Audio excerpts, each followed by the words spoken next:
Walang bagyo pero nakaranas ng mga pag-ulan at pagbaha ang ilang probinsya. May hanging bridge pang sinira ng rumaragasang ilog at excavator na halos tangayin ng agos. Nakatutok si Tina Panganiban Perez. Hinambalos ng rumaragasang tubig sa ilog ang hanging bridge na yan sa Tiboli sa South Cotabato. Sa lakas ng ragasa, tuluyang nasira ang tulay. Nabunot at tinangay rin ang malakas na agos ng tubig, maging ang ilang puno. Sa bayan naman ng makilala sa North Cotabato, makapigil hiningang tinangay ng malakas na agos ng ilog ang excavator na ito. Nasa loob niya ng helper nang sumabay sa ragasa ang naturang excavator.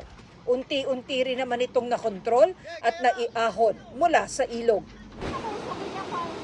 Makapigil hininga rin ang tagpong ito sa Esperanza, Sultan Kudarat, kung saan buwis buhay na tinawid ng ilang guro ang rumaragasang ilog para makapagturo sa unang araw ng klase.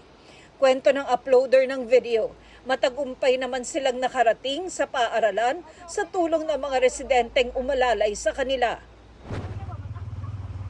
Malakas na buhos ng ulan din ang nanalasa sa Tagum City sa Davao del Norte. Agad diyang nagpabaha sa ilang kalsada sa lugar. Pahirapan tuloy ang pagdaan ng mga motorista kung saan ilang motorsiklo at sasakyan ang tumirik.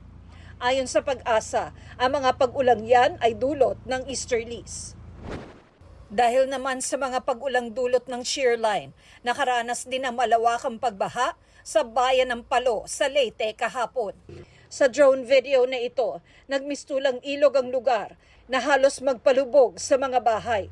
Pahirapan din sa pagtawid sa abot bewang na baha ang mga residente.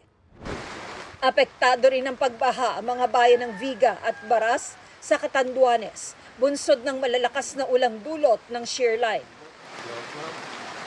Pinalubog niyan ang mga bahay at puno ng niyog na ito sa Barangay Asuncion. Apektado rin ng mga pag-ulan at pagbaha ang Barangay San Roque na nagmistulang ilog ang mga kalsada, pati na ang Barangay San Isidro at San Jose. Nagdulot din niya ng makapal na putik sa ilang kalsada.